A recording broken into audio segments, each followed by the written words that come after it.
पूर्ण परमात्मा पाप कर्म दंड को भी काट सकता है। अभी तक जिस भी संत व महापुरुष से मिले, उन्होंने यही बताया कि पाप कर्म फल भोगने से ही समाप्त होगा। वो प्रभु कौन है जो पाप कर्म को काट देता है, वो काल के बंधन से छुड़वा देता है। उसका क्या नाम है, पूजा की विधि क्या है?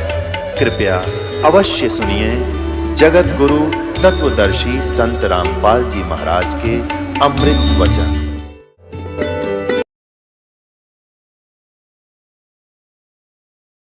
वो कबीर साहब है जो सारी सृष्टि का रचनहार, सबका सच्चा साथी, और वही परमपिता, वो अविनाशी, वो काल की तरह धोखा न देने वाला, वो कबीर परमात्मा है। देखो अब इसका अनुवाद देखो।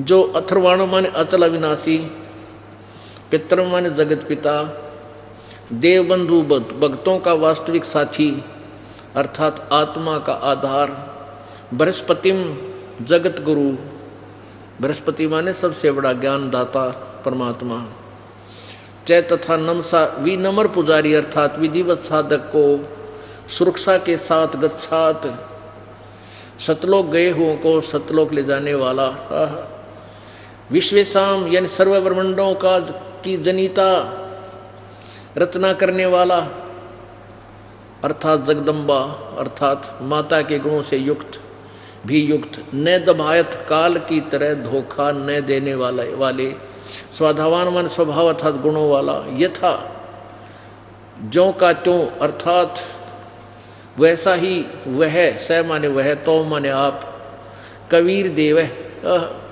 कबीर देव, कबीर देव भाषा बिन होने से इसे हम कबीर साहब कहते हैं, वो कबीर साहब है। अब ऋग्वेद मंडल नंबर 9 सूक्त नंबर 95 के मंत्र 1 2 3 4 5 6 7 में ये नो के नो 3 भगवान फिर आपको दिखाता हूँ, क्योंकि पवित्र गीता जी पवित्र चारों वेदों का सारांश है। उसमें ज़्यादा संक्षिप्त में है, वेदों में विस्तृत है, ये यही ज्ञान है। देखिएगा ऋग्वेद मंडल नंबर 10 9 10, ये कहाँ से प्रकाशित है? प्रकाशक सर्वदेशी कार्य प्रतिनिधि सभा, महर्षि दान भवन, रामलीला मैदान, नई दिल्ली से। मुद्रक Prince offset printers 1510 Pataudi house Daryaganj नई दिल्ली से। ये अध्याय नंबर 9 का और सूक्त नंबर 95, ऋग्वेद मंडल नंबर 10 सूक्त नंबर 90 का। इसके अंदर 5-6 श्लोकों में बिल्कुल क्लियर हो जाता है, ये देखिएगा। ऋग्वेद मंडल नंबर 10 और सूक्त नंबर 90 नीचे ये प्रथम मंत्र, सहस्रा शीर्षा पुरुष सहस्रा अक्षय सहस्रपात स भूमि विश्वस्तो वर्तवा अतितिष्ठ दसम अंगुलम। इसका क्या अर्थ है कि पुरुष परमेश्वर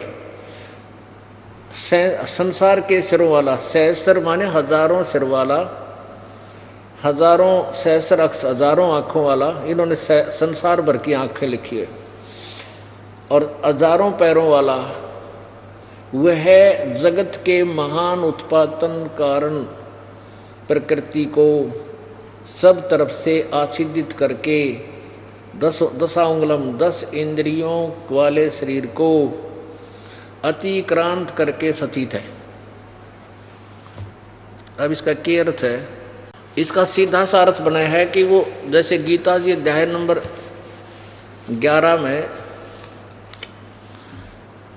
अर्जुन देख रहा है कि हे परमात्मा, हे 1000 भुजाओं वाले, हजारों हाथों वाले, हजारों पैरों वाले हे काल भगवान, आप अपने उसी चतुर्भुज रूप में दर्शन दीजियो।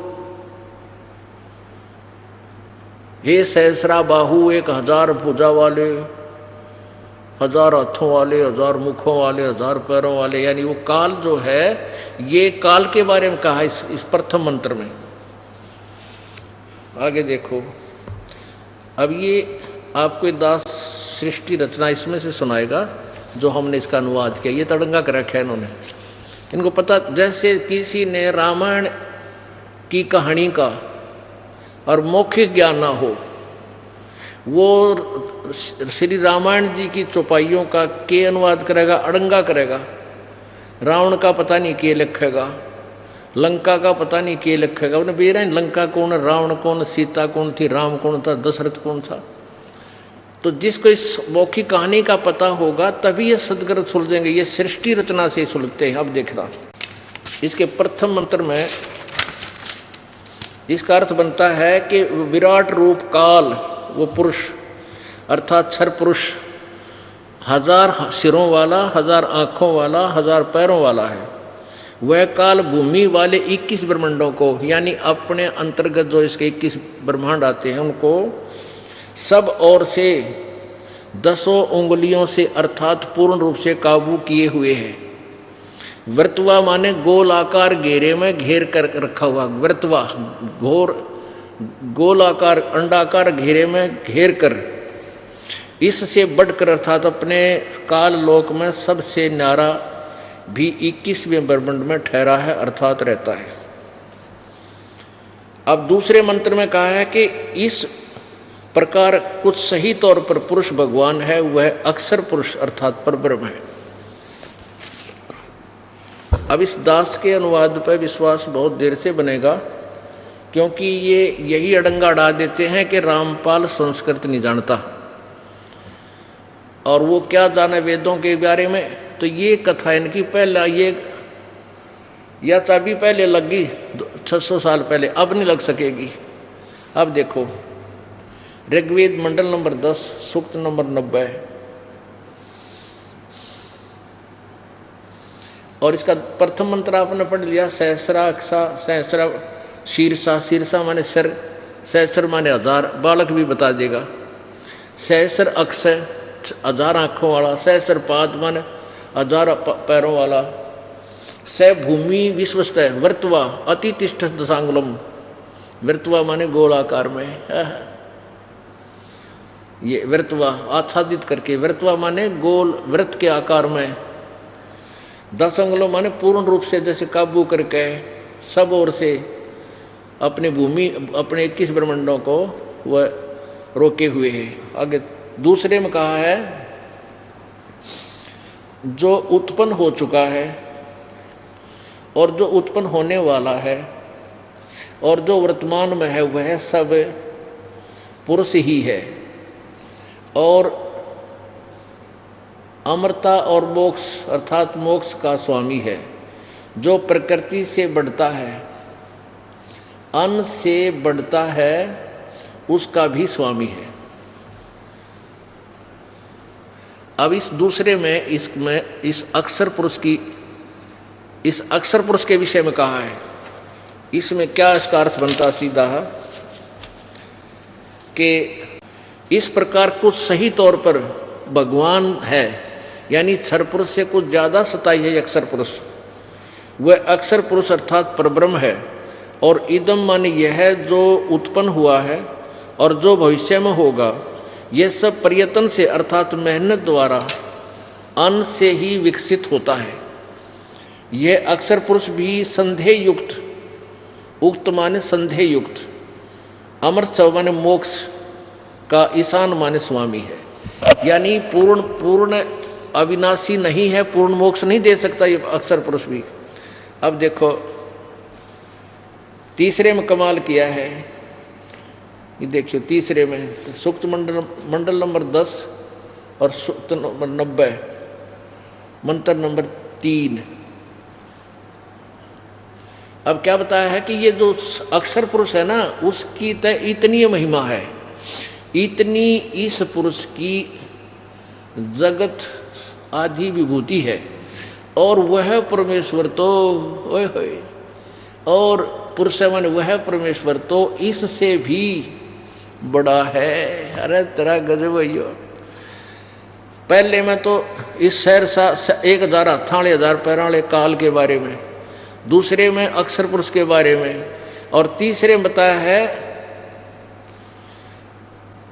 कि इस दूसरे नंबर के अक्षर पुरुष की तो इतनी महिमा है, और वो परमात्मा वो परमेश्वर तो इससे भी बड़ा है, पर अक्षर पुरुष से भी बड़ा है। यानी ब्रह्म के 21 ब्रह्मांड और इस परब्रह्म के 7 संग ब्रह्मांड हैं, और उस पूर्व परम अक्षर ब्रह्म के असंख्य ब्रह्मांड इंक्लूडिंग ब्रह्म एंड परब्रह्म, इनके ब्रह्मांडों समेत भी परमात्मा सबके ऊपर मालिक है। ये देखो इस ऊपर वाले की तीसरे में इतनी इस ऊपरले भगवान की इतनी ही जगत रूपी विभूति है, और वह परमेश्वर तो इससे भी बड़ा है। समस्त जात भूत जात इसका एक पैर है, पाद माने पैर है, और इसके 3 पाद हैं, इसके 3 ऊपर सतलोक, अलखलोक, अगमलोक, क्योंकि अनामी लोक में परमात्मा रहता है, उससे नीचे के 3 ये 3 पैर समझो अविनाशी है। अच्छा आगे देखो, यह जगत आदि सब कुछ उस पुरुष की महिमा है, वह परमेश्वर तो इससे भी महान है। अब चौथे में इसमें 3 और 7 और 21 ब्रह्मांड भी आपको मिलेंगे। आगे देखो इस चौथे में 3 पैरों वाला अविनाशी यह पुरुष ऊपर विराजमान होता है।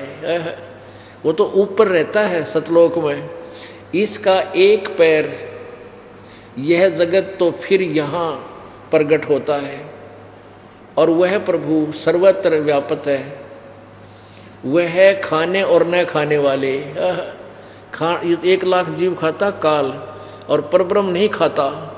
वह इस खाने वाले और न खाने अर्थात चेतन से भी मैं भी व्याप्त करता है, को भी व्याप्त करता है, यानी उनके ऊपर भी कंट्रोलर है।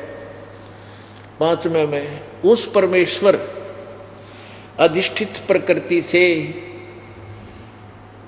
विराट प्रकाश में सम्राट रूपी ब्रह्मांड उत्पन्न होता है। ये विराट का अर्थ है, यहाँ काल लिखना चाहिए था। विराट माने ये काल भगवान, क्योंकि गीता जी में कहा तेरे विराट रूप को हे काल, तेरे काल रूप को हम देख नहीं पा रहा, विराट रूप दिखाया काल ने। और फिर के विराट के ऊपर अध्यक्ष रूप में पुरुष है। इस काल के भी ऊपर जो मालिक है वो परमात्मा है, इसका भी मालिक। वह पुरुष उत्पन्न हुए से अतिरिक्त होता है, यानी वो कभी जन्म नहीं लेता, ये उत्पन्न किया उससे न्यारा है। और विराट के पश्चात, काल के पश्चात भूमि इसके अनंतर नाना शरीरों को उत्पन्न करता है। काल को उत्पन्न करके फिर और प्राणियों की उत्पत्ति करता। 6 में ये देखो 15वें मंत्र में ऋग्वेद मंडल नंबर 10 सूक्त नंबर 90, इसके 15वें मंत्र में 21 और 7 सपत अस्य प्रीधि, सपत अस्य प्रीधि, सपत अस्य आसन प्रीधि, प्रीधय त्रिशप्त, ये त्रिशप्त यानी 21, 7 और 21 संहिता करता देवायत यगम तन्वान अबंधन पुरुषम पशुम। अबंधन माने बंधन रहित करता है वो परमात्मा, पशु माने पशु की तरह काल ने जो हमें बांध रखा है। शपथ, अब इसका ये देखिए यहाँ 15वां श्लोक है, ये 15वां 10वें सूक्त का 10वें मंडल का 90वें सूक्त का 15वां।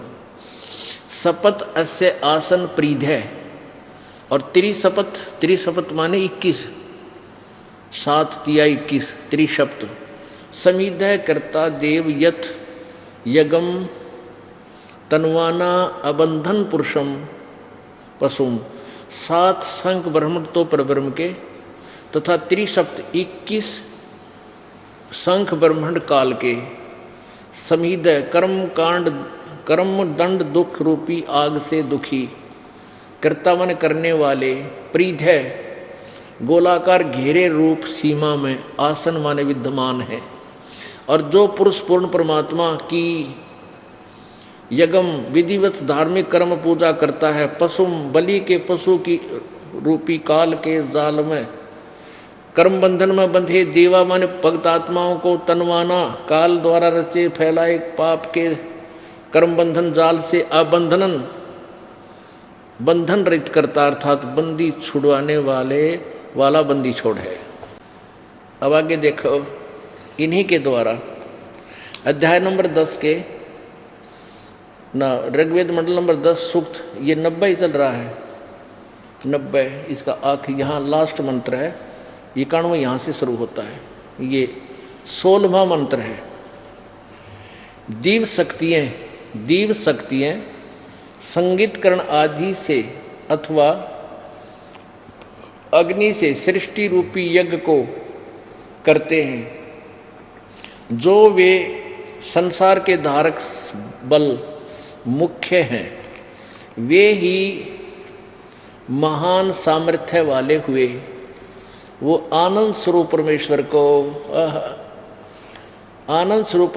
को नाकम माने स्वर्ग है को सचंत निमित्त कारण रूप में प्राप्त करते हैं, जिसमें पूर्व सृष्टि साधन संपन्न देव शक्तियां रहती हैं। पुण्यात्माओं, इसका अर्थ ये है कि जो पूर्ण परमात्मा द्वारा बताए गए सत साधना को करते हैं, वो भक्ति में सबसे ज़्यादा प्रबल शक्तिशाली हो जाते हैं और उनके पास भक्ति की घनी कमाई होती है। और उस भक्ति के बल से वो उस स्थान पर चले जाते हैं जहाँ पहले वाली सृष्टि के वो पुण्यात्मा रहती है, जो काल के जाल में नहीं फंसी, ये भी मुक्त होकर वहाँ चले जाते हैं। पुण्यात्माओं, जब तक हम परमात्मा को अच्छी तरह नहीं पहचानेंगे तब तक हम ना भक्ति कर सकते, कोरी बकवाद कर सकते हैं। और जो अभी तक हम करते आए, हम कितने भयंकर जाल में फंसे हुए हैं और फिर भी हम गफलत कर रहे हैं। क्यों कर रहे हैं? क्योंकि हम परिचित नहीं हैं, हमें डर नहीं है। जैसे बालक छोटा सा होता है, सर्प को भी पकड़ लेता है, उसको डस लेता है, मृत्यु को प्राप्त हो जाता है। छोटा सा बच्चा नंगे तार को भी ग्रहण कर लेता है, बिजली के विद्युत के, उसको पता ही नहीं और वो मर जाता है। जब बच्चा बड़ा हो जाता है, उसको ये ज्ञान हो जाता है ये सर्प है, इसके डसने से मृत्यु हो जाएगी, और ये विद्युत का तार है, इसके स्पर्श करने से मर जाएगा। वो निकट नहीं जाता और औरों को भी कहता है देखो सर्प है, भाग लो, दूर हो लो। तो ऐसे इस ज्ञान से आप बड़े हो जाओगे और उसके पश्चात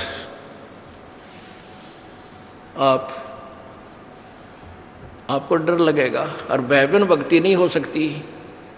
अब पुण्यात्माओं, ये ज्ञान अभी तक की निकम्मी आत्माओं ने उलझा रखा था, काल के दूता ने ऊपर नहीं आने दिया और अब भी नहीं आने दे रहे।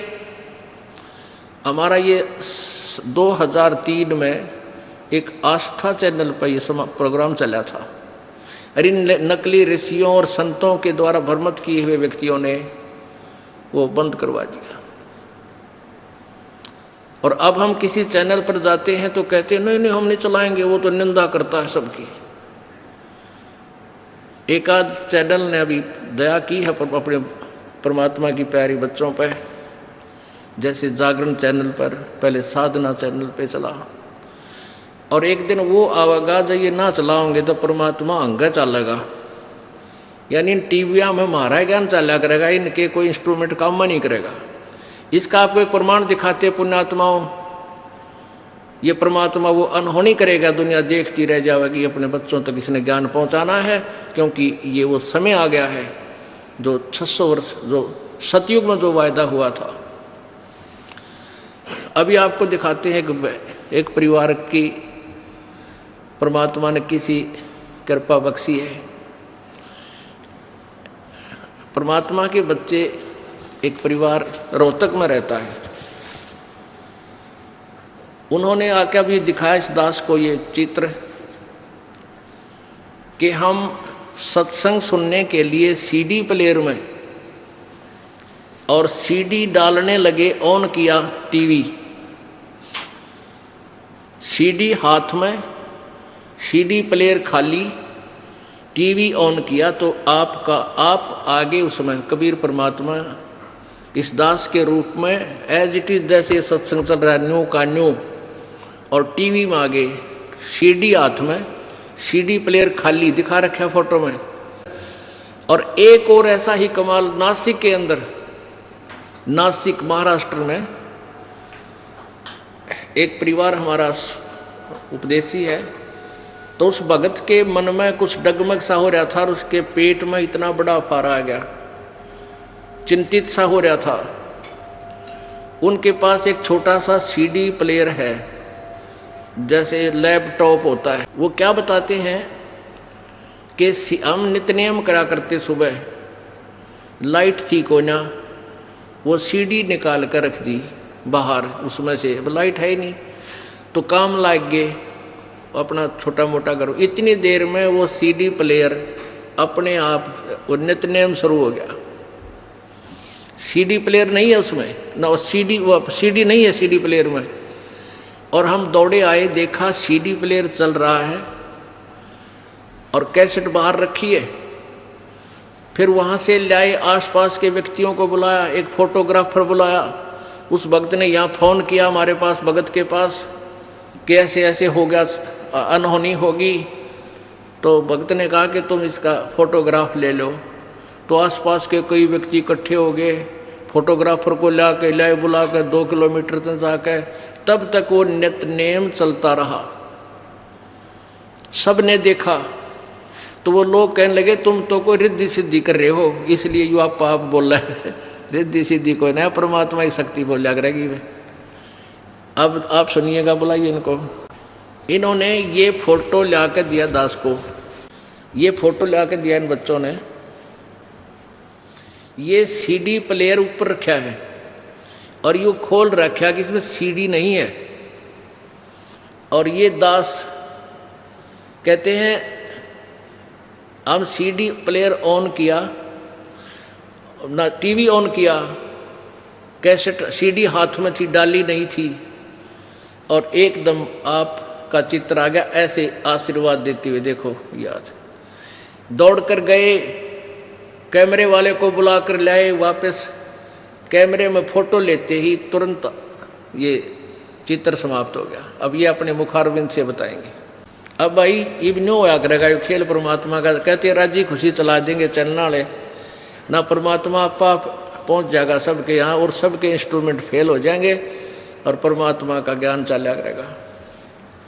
एक हमारा भक्त एक दिन वहाँ नरेला में गैस गाड़ी में गैस डलवाने के लिए लाइन में लग गया,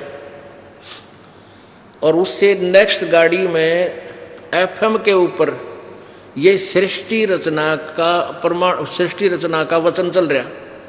वो भक्त नीचे उतर कर उसके पास गया, गाड़ी वाले के पास, उसको बोला सच्चा है भाई भगत जी।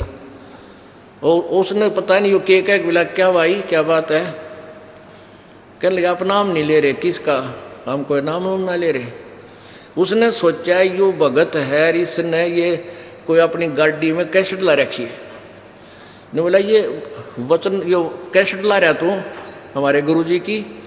ने बोला मैं ना ला रहा कैसेट, ये तो एफएम में चल रहा है। एफएम में उसने हमारे को वहाँ ऑन करवा के अपना मोबाइल ऑन करके दोपहर को 2-1:30 बजे मैं संगत से मिलूँ था, यहाँ फ़ोन से सुनवाया। उसमें सृष्टि रचना चल रही थी।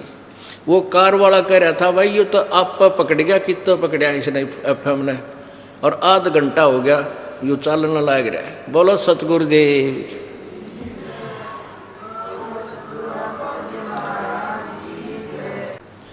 अब देखिएगा, बताइए भाई कैसे हुआ बच्चा? तो ये 4 अप्रैल की बात है। 4 अप्रैल 2010 की बात है। 4 अप्रैल 2010 की बात है।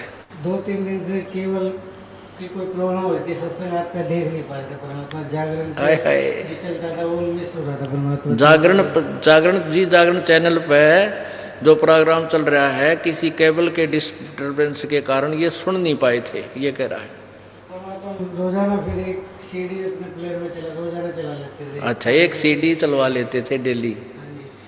उस दिन रोजाना की तरह हमने उस दिन रात में 9:45 बजे की बात है, इसी तरह से सीडी चलाने के लिए अपना टीवी ऑन किया ही था। उससे पहले कैसेट सीडी डाली थी नहीं? पहले परमात्मा वो डीवीडी प्लेयर ऑन किया था कि भाई उसमें कोई और सीडी है तो उसको निकाल के दूसरी डाल ले। अच्छा। फिर वो सीडी प्लेयर का कवर जैसे ही बाहर आया, फिर मैंने टीवी ऑन किया। टीवी ऑन करने से ही परमात्मा आप एकदम दृष्टिगोचर हो गए टीवी में, टीवी के ऊपर। और जबकि सीडी तो मैंने उसमें डाली भी नहीं थी। बोलो सतगुरुदेव की जय। ये तीनों परिवार हैं, ये परिवार के तीनों सदस्य हैं। ये इनकी माताजी, ये लड़का, ये बहन, इन तीनों ये प्रत्यक्ष दृष्टा है परमात्मा की। आज ही आकर दिन में इन बच्चा ने रोवर या बेटी बहन बतावे, हे भगवान ऐसा अचरज कदे देखा ना सुना। जब तक फोटो नहीं ले लिए 3-4 पिक्चर ऐसे रुकी रही थी। जब तक ये इसके 3-4 फोटो नहीं ले लिए तब तक तवन्यो बुला के लाए किसी को, फोटो उतारने वाले को अपने पड़ोस से। उसने 3-4 फोटो लिए, फोटो लेते ही अपने आप चला गया, चित्र चला गया। उसके बाद ही परमात्मा ईमान ने उच्चारण किया, ऐसे चंपा कैसे हो सकता परमात्मा। फिर भी हमने सीडी प्लेयर का स्विच ऑफ किया तो चित्र तो जा ही चुका था। फिर मैंने देखा भाई शायद हो सकता कोई सीडी वगैरह में फंक्शन में टकरा गया हो, इस वजह से मैंने सीडी प्लेयर को बार-बार ऑन ऑफ करके देखा भाई कहीं पीछे फिर रुकती हो, कभी कोई परमात्मा के इस कहानी को झूठा साबित करे। तो वो डाउट भी क्लियर किया परमात्मा ने। और मन क्यों ही मानना है, अब सारे जिसके गांठ फूट ले जब टक गए, हाँ सारे भरम तोड़ दिया। अब इसमें एक और बता रहे हैं कि यदि ये चित्र है, ये टीवी है, सीडी प्लेयर है। क्या कहते हैं कि यदि सीडी प्लेयर चलेगा तो सबसे पहले सीडी प्लेयर की कंपनी का नाम आता है यहाँ पर। इसमें तो इससे कनेक्ट ही नहीं था, इसका कोई कनेक्शन ही नहीं था।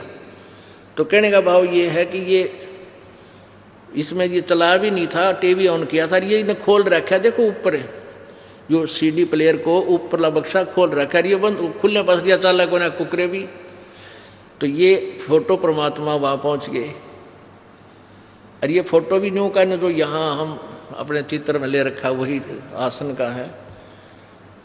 तो पुण्यात्माओं, ये ऐसे ऐसे चमत्कार परमात्मा किया करता है, उसके आगे ना तो कोई साइंस है, उसने किसी चीज़ की आवश्यकता नहीं, वो जो चाहे बना सकता है और कर सकता है।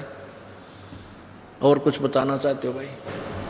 परमात्मा इससे पहले भी आप कैसी वजह से रही हमारे परिवार में परमात्मा, आपने हमारे वो लोन था बैंक का, आपने वो भी माफ़ कर दिया परमात्मा। आपकी दया से इतना भारी कर्जा था वो हमारे से शायद ना ही उतर पाता। हाँ, वो क्या बात थी बताइए? परमात्मा की मेरे पिताजी ने अपने टाइम पे कोई बैंक से लोन लिया था अपने कार्य वगैरह के लिए। हाँ, और वो डेथ हो गई उनकी। डेथ हो गई थी। फिर मेरी माता, हमारे घर की हालत इतनी अच्छी थी नहीं। तो माता जी ने सोचा चली भाई एक बार पता तो कर ले जाए भाई कितना कुछ देना वगैरह है, परमात्मा जैसे जैसे बख्श सके देखेंगे। तो इसी दृष्टिकोण से मेरी माता जी उस दिन बैंक में चली गई। वहाँ जाए क्लर्कों से कुछ हर महीने बैंक से नोटिस भी आता था कि भाई आपका इतना पैसा बैलेंस है, नोटिस आता था, इतना इंटरेस्ट हो गया, इसके ब्याज लग के इतना बनता है। तो वो चिट्ठी लगे मेरी माता जी बैंक में गई थी और क्लर्कों को बताया मेरा हिसाब बता दो, मैंने आपको कितना पैसा देना है। फिर वो क्लर्कों ने अपनी कंप्यूटर वगैरह में चेक किया तो अकाउंट वगैरह से मिला तो पिताजी का नाम वगैरह आ गया, लेकिन जो बैलेंस था वो बिल्कुल नहीं लाया। बोलो सतगुरुदेव की जय। हे परमात्मा, ये फिर मेरी माता जी को कल बोले कि बहन जी आपने तो कोई पैसा देना ही नहीं, और मेरी माता जी कह रही कि आपने चिट्ठी भेज रही हर महीने। ये देखो हर महीने जाती थी चिट्ठी, आपने तो भेजी है। फिर वो कहने लगे बहन जी आपने कोई पैसा नहीं देना। फिर इनका आपसी मतलब टकराव होता देख के फिर वो बैंक का मैनेजर आ गया वहाँ पे। हाँ, इन दोनों कलर गेला खसरीक तो झूठ बोला है हमने देना है तो फिर बाद में पंगा पावेगा, तो क्लियर करे मारा। हाँ। तो वो बोला चलाओ मेरे क्या बिना मैं चेक करके बताता हूँ क्या क्या नहीं। हाँ। तो वही से दौरान फिर मेरी माता जी अपने कैब में उसने भी अपनी वही रिपोर्ट देखी, तो वहाँ भी कंप्यूटर ने नील रिपोर्ट ही पेश की। वो बोला कि बहन जी तू जा, मैंने आपने हमारा कोई पैसा नहीं देना और हम ये लिख के देते हैं, आगे से कोई आपके घर में पैसा मांगने आएगा भी नहीं। हाँ, उसने लिख के दे दिया। तो उन्होंने परमात्मा लिख के दे दे कि तुम्हारा कोई बैलेंस कर्ज नहीं। बोलो सतगुरुदेव की जय, सत साहिब। इसी तरह से परमात्मा हमने वो सरकार की ऐड से कुछ मकान की रिपेयरिंग वगैरह करवाई थी। तो उस दौरान मतलब मकान बनाया था तो बिजली मतलब ज़्यादा खर्च हो गई थी, मतलब इनकम सोर्स इतना था नहीं। तो मेरी माता जी को यही चिंता थी कि अब के तो मकान बनाने काफ़ी बिजली खर्च हुई है, पता नहीं कितना परमात्मा बिल आएगा और बरिया भी ना जाएगा, गरीब भी जाएगा बहुत ज़्यादा, कनेक्शन कटेगा। तो परमात्मा फिर अब कैसी दया हुई कि जैसे बिल आया ना तो उसमें लिखा था कि भाई 2 महीने का बिल भरने के बाद भी 764 रुपये सरकार ने ही आपके देने। बोलो सतगुरुदेव की जय। यानी पहले 100, 150, 200 रुपये हर महीने का को आता था, बरका आते थे बिल। और फिर जब ने देखा कि 2 महीना का बिल आवेगा, गरीब का पानी पूनी चलाया है, घना खर्चा हो गया और इतना बिल आओगा मेरा बरिया भी नहीं जा, तो बिल आया 2 महीना का बिल भरकर 764 रुपये इनके ही सरकार की तरफ बैलेंस से। बोलो सतगुरुदेव। 4 महीना का एडवांस और दे दिया परमात्मा ने। तो ये तो एक परिवार की कथा है, और भी ना जाने कितने सुख दिए होंगे। एक हिस्ट्री बन जाए एक परिवार की। बोल सतगुरुदेव। जय हो बुद्धि छठ की, जय बुद्धि छठ। सत साहिब। चलो बेटा शाबाश। अब ये सीडी प्लेयर है, डीवीडी प्लेयर, ये उसकी तरह लैपटॉप की तरह होता है, आजकल ये नया चल पड़ा ये।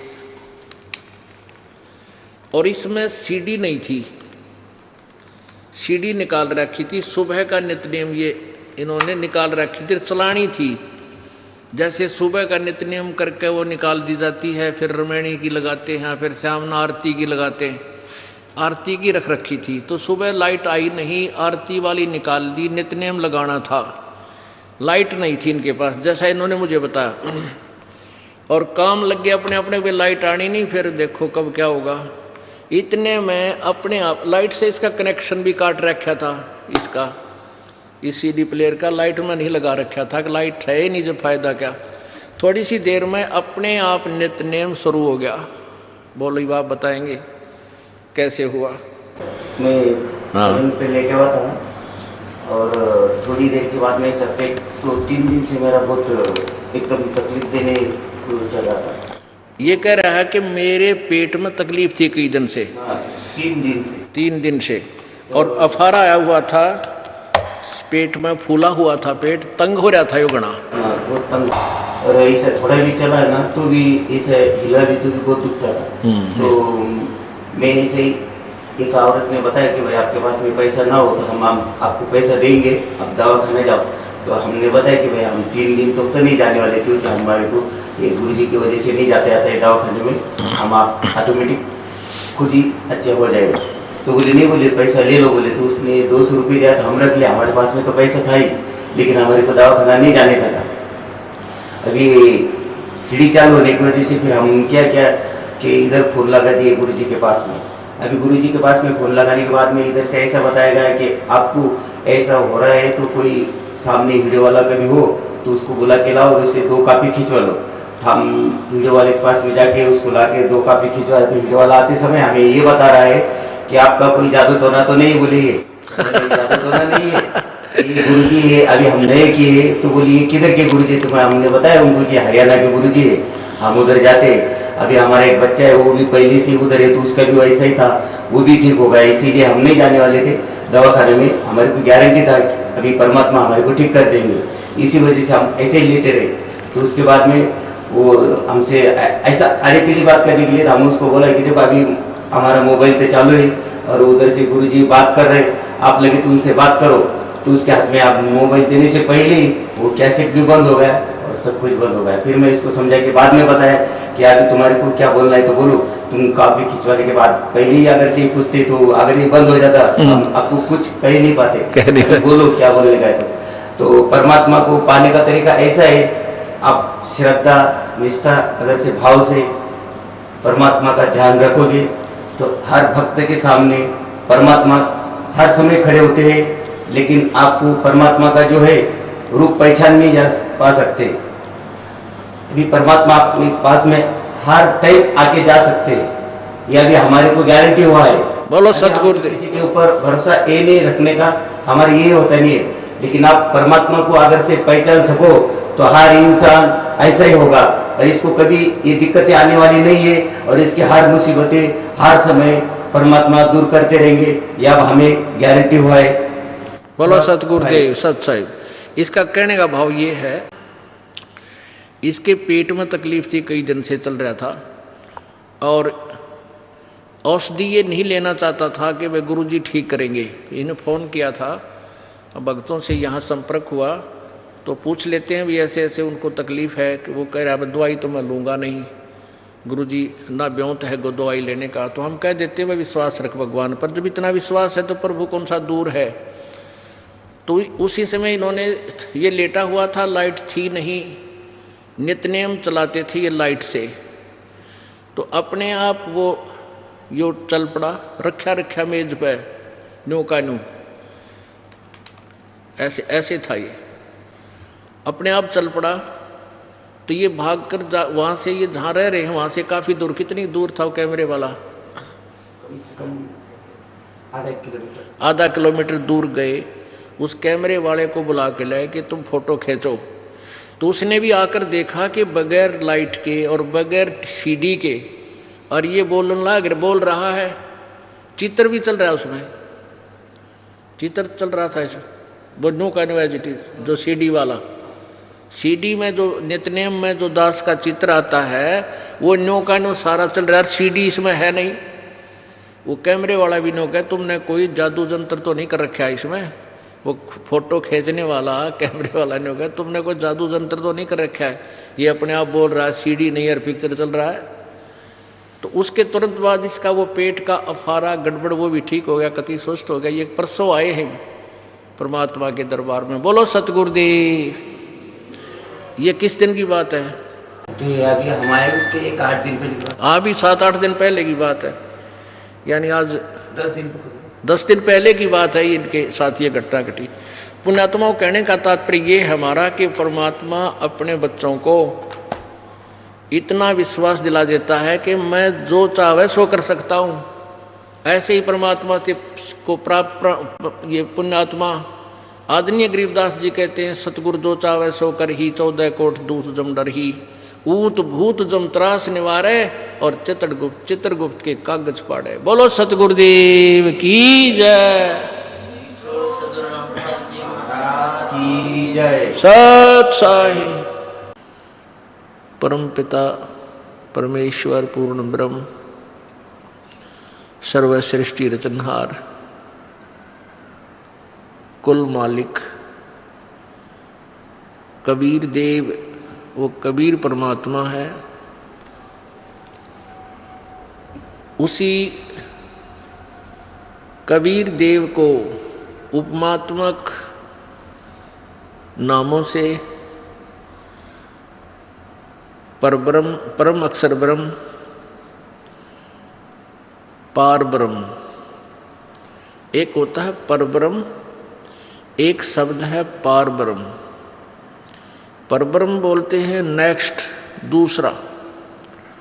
ब्रह्म माने प्रभु। एक होता है पार ब्रह्म। तो संतों ने जो पार ब्रह्म शब्द अपनी वाणी में बोला है वो परम अक्षर ब्रह्म अर्थात उस पूर्ण परमात्मा के विषय में है। पार माने सबसे आगे वाला, सबसे लास्ट वाला, यानी सुप्रीम, सर्वोच्च परमात्मा। वो परमात्मा, उसका वास्तविक नाम कबीर देव है। कबीर देव, वेदों में उसको कबीर देव कहा है। हम उसको कबीर देव कहने लगे। कबीर, हम वह को वह बोलते हैं, जैसे वेदों को वेद बोलते हैं अपनी साधारण भाषा में। सभी हिंदुस्तान में तकरीबन हिंदी भाषी जो व्यक्ति हैं वो ऐसा ही बोलते हैं, वह को वह बोलते हैं। धर्मवीर को धर्मवीर कहेंगे।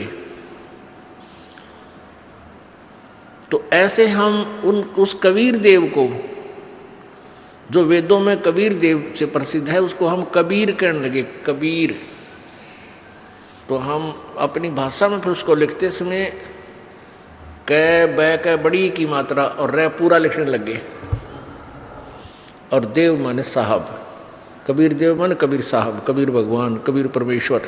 तो ये परमात्मा कलयुग के अंदर अपने वास्तविक नाम से प्रकट होते हैं, सतलोक से चलकर आते हैं, शिशु रूप धारण करते हैं और अपना नाम कबीर ही रखवाते हैं। तो उस समय क्या होता है कि हिंदू और मुसलमान ये दोनों ही कबीर शब्द से प्रभावित होते हैं। मुसलमान, पवित्र मुसलमान धर्म के अंदर कबीर अल्लाह, बड़ा भगवान, अल्लाह माने प्रभु, कबीर माने वो बड़ा कहते हैं कबीर को। वो जो कुरान शरीफ में अल्लाह अकबर, अल्लाह कबीर जो लिखा है, उसका अर्थ अब वर्तमान के जो मुसलमान भाई हैं वो उस कबीर का अर्थ बड़ा करते हैं, जबकि उसका नाम यूं का यूं ही होना चाहिए, अल्लाह कबीर, अल्लाह अकबर। अकबीरू कहो, अकबीर अकबर कहो, ये एक ही मायने रखते हैं, ये एक ही शब्द है कबीर, अल्लाह कबीर। ऐसे ही जब आपको बताया वेदों में कबीर देव को हम कबीर बोलने लगे, तो परमात्मा उस कबीर नाम से, अपने वास्तविक नाम से प्रकट हुए। वैसे तो ये परमात्मा चारों युगों में आते हैं। सतयुग में सत्सुकृत नाम होता है, उसमें भी ऐसे ही एक बालक रूप धारण करते हैं, शिशु रूप धारण करते हैं, और वही पुण्यात्माएं जो पिछले संस्कारी होते हैं वो उनको उठा ले जाते हैं, परमात्मा लीला करते हुए बड़े होते हैं, अपने तत्व ज्ञान का प्रचार करते हैं। त्रेता युग में भी ऐसा ही होता है और द्वापर युग में नाम अलग होते हैं। त्रेता युग में मुनिंदर नाम से प्रभु आते हैं और द्वापर युग में करुणा में नाम से परमेश्वर आते हैं। पुण्यात्माओं, आपका बहुत सौभाग्य है, आपका जन्म जो ऐसे समय में हुआ है, अब आपका मोक्ष होगा।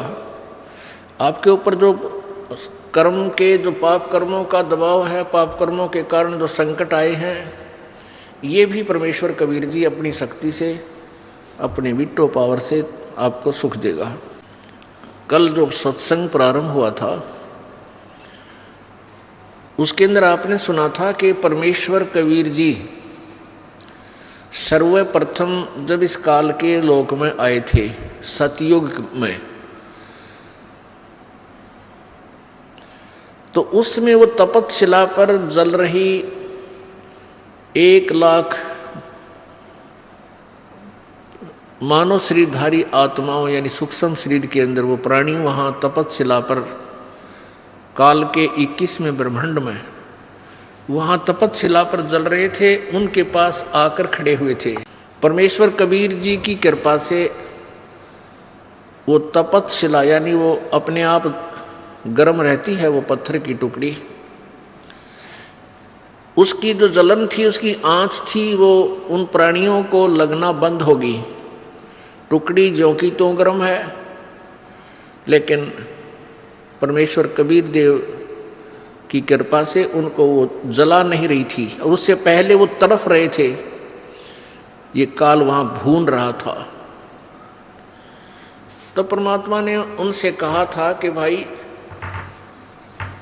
उनको ये सृष्टि रचना सुनाई थी जो आपको कल पूरे दिन में सुनाई गई। इस सृष्टि रचना को सुनकर सभी प्राणियों ने कहा था, परमात्मा हमारे साथ धोखा हो गया, हमारे ऊपर कृपा करो, हमें काल के जाल से छुटवा दो। हमने अपने पैर पे आप ही कवाड़ा मार रखा है। परमेश्वर कबीर जी ने कहा कि बच्चों, ऐसे मैं आपको नहीं छुड़वा सकता, क्योंकि तुम सब इच्छा से यहाँ काल के जाल में आकर फंसे हो।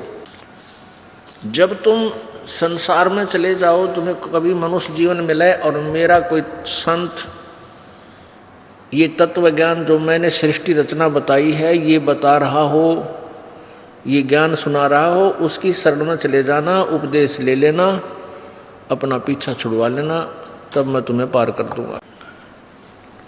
उसमें जब परमात्मा उनसे ये वार्ता कर रहे थे, समझा रहे थे, उन तपतशिला पर जल रहे प्राणियों को समझा रहे थे, तो उसी समय ये काल भगवान ज्योति निरंजन, जिसके विषय में कल जानकारी दी आपको पूर्ण रूप से, इसको श्राप लगा हुआ है 1 लाख मानव शरीरधारी प्राणियों को नित खाने का और 1.25 लाख की उत्पत्ति करने का। इसलिए इसने अपने तीनों पुत्रों को एक एक गुण से युक्त कर रखा है। रजगुण ब्रह्मा है, सतगुण विष्णु, तमगुण शिव जी। रजगुण ब्रह्मा के प्रभाव से प्रत्येक प्राणी संतानों उत्पत्ति करता है, ये जीव के बस की बात नहीं है। और फिर यहाँ के संसारिक भौतिक सुखों की चाह इस रजोगुण के प्रभाव से ही आपके अंदर पनप रही है। जैसे कहीं छौंक लगता है, रसोई के अंदर मिर्चों का छौंक लगाया जाता सब्जी को। अब वो साकार वस्तु सब्जी तो विद्यमान है, मिर्च तो विद्यमान है रसोई में, और उनका जो वो गुण है वो जाकर के दूसरे कक्षों में, दूसरे कमरों में, मकान के दूसरे कमरों में जाकर के अन्य प्राणियों को भी प्रभावित कर रहा है और उनको भी छींकें आनी प्रारंभ हो जाती हैं। तो उन छींकों को रोकना प्राणी के बस की बात नहीं, आएंगी ही आएंगी। ऐसे ही ये तीनों भगवान रजगुण ब्रह्मा, सतगुण विष्णु, तमगुण शिव जी ऊपर अपने अपनी राजधानियों में, अपने लोकों में विद्यमान हैं, रहते हैं, साकार हैं, मनुष्य सदृश है। इनके शरीर में से निकल रही रेंज जैसे मोबाइल के टावर से निकल रही रेंज अपने जहाँ तक उसकी अक्षमता है वहाँ तक सब मोबाइल को कार्य प्रभावित करती है। ऐसे ये भगवान रजगुण ब्रह्मा, सतगुण विष्णु, तमगुण शिव जी अपने अपनी राजधानियों में रहते हैं। इनके अंदर से निकल रहा गुण आप जी को, पृथ्वी लोक वालों को, स्वर्ग लोक वालों को और पाताल लोक वालों को, इन 3 लोकों वालों को, प्राणियों को प्रभावित रखते हैं। ऐसे ही सतगुण विष्णु जी का प्रभाव से हम यहाँ एक दूसरे में जकड़े रहते हैं। इतनी ज़बरदस्त ममता हमारे अंदर पैदा कर रखी है, जैसे पिता पुत्र का प्यार, माता का पुत्र पुत्रियों से प्यार, पिता का पुत्र पुत्रियों में प्यार, और बच्चों का माता पिता से प्रेम लगाओ, और संपत्ति को अपना मानना, या मेरी है, ये मेरी है।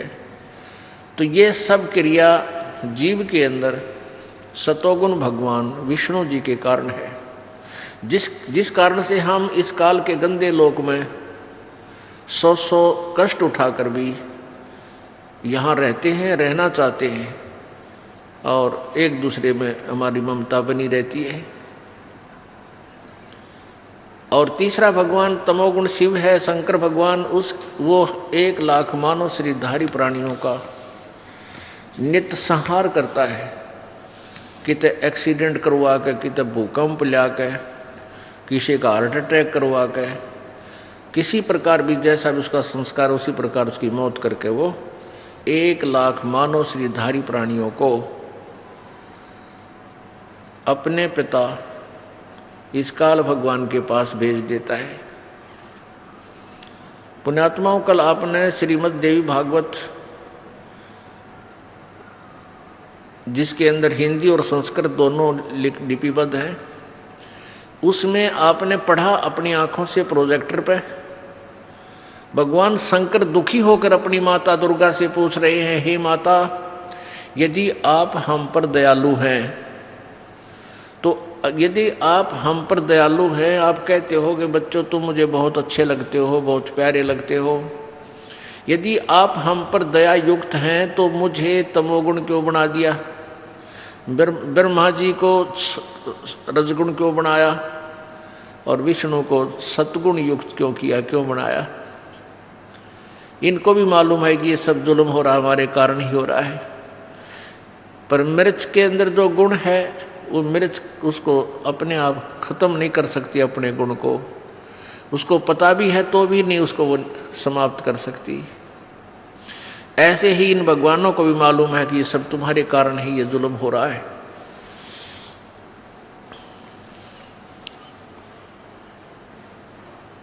अब इनको ये नहीं मालूम कि ये प्राणी जाते कहाँ हैं और क्या होता है इनके साथ, लेकिन यहाँ पर कोई जीव सुखी नहीं है। प्रत्येक प्राणी महसूस करता है कि ये केस आ गया भाई, आज किसी के पास बच्चे हैं, बेटा है, बेटी है, कार है, कोठी है, या सिंपल कोई साधारण घर मकान बना रखा है और सब आराम से अपने एक दूसरे में प्यार से रह रहे हैं, और 1 मिनट के बाद ना जाने कि ऐसी बुरी खबर सुन ले, वहाँ एक्सीडेंट हो गया, ऐसा बन गया। अब जिसमें इतना प्यार था उसके एक पल भी दूर नहीं रह सकते थे, वो सदा के लिए गया। पुण्यात्मा, हम तत्व ज्ञान के अभाव से हम भूल चुके हैं उस परमात्मा को। हमने ये मान लिया है कि मृत्यु और जन्म तो भाई सबका होगा, होता रहेगा, कोई बात नहीं, इतने जीवित इतने दमंडेरा लगे रहें, जब भी करना है वो करते रहें।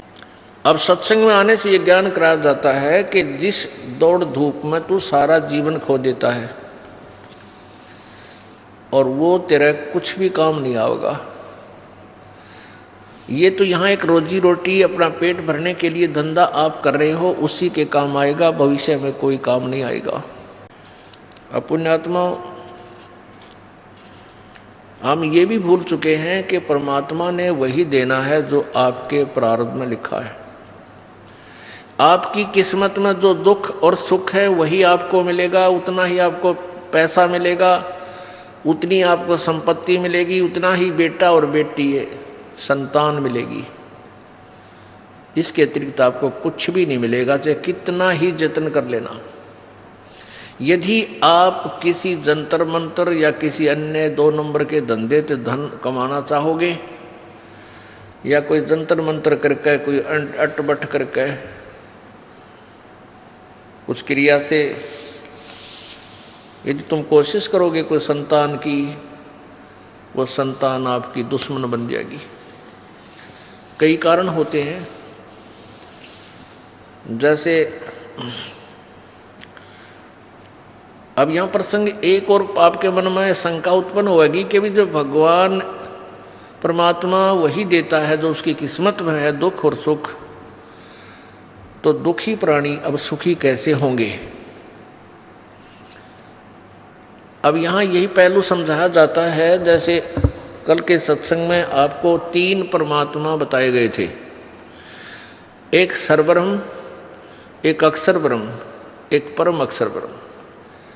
ये सर्वब्रह्म जो है, क्षर ब्रह्म, क्षर पुरुष, पुरुष कहो, ब्रह्म कहो, परमात्मा कहो, साहेब कहो, ये सर्वब्रह्म जो है ये काल है, ज्योति निरंजन है, ये 21 ब्रह्मांड का स्वामी है। और जो अक्षर ब्रह्म है ये 7 शंख, नील पद्म शंख ब्रह्मांड का स्वामी है। ये काल 1 लाख मानव शरीरधारी प्राणियों का आहार करता है। ये अक्षर पुरुष काल ब्रह्म परब्रह्म ये नहीं करता, ये ऐसे प्राणी नहीं खाता, वो काल नहीं है। लेकिन प्राण ने तो ब्रह्म के अंतर्गत जितने प्राणी हैं, क्षर पुरुष के अंतर्गत जितने प्राणी हैं, वो पूर्ण मोक्ष प्राप्त कर सकते, और न ही अक्षर पुरुष के अंतर्गत जितने प्राणी हैं वो भी पूर्ण मोक्ष प्राप्त नहीं कर सकते। उनकी जन्म और मृत्यु सदा के लिए समाप्त नहीं हो सकती। और ये उसके बाद ब्रह्म के पुत्र हैं ब्रह्मा विष्णु महेश, ये भी आपको जैसा आपका संस्कार है वही दे सकते हैं, इसमें परिवर्तन नहीं कर सकते। चाहे आपके भाग्य में सुख है तो सुख भी आपको दिलाएंगे, ये दुख है वो भी दुख भी आपको प्राप्त करवाएंगे, चाहे किसी तरह करवाना पड़े। और परब्रह्म के लोक में भी यही व्यवस्था है कि वो परब्रह्म जो उनकी किस्मत में है उसी को देता है, उसमें कोई परिवर्तन नहीं कर सकता। अब तीसरे नंबर के जो पूर्ण परमात्मा हैं, परम अक्षर ब्रह्म, उसके पास ये पावर है कि वो आपके प्रारब्ध में लिखे हुए पाप दंड को, पाप कर्मों को समाप्त कर सकता है, नाश कर सकता है, कर देता है। इसके जो पूर्ण से रहता है,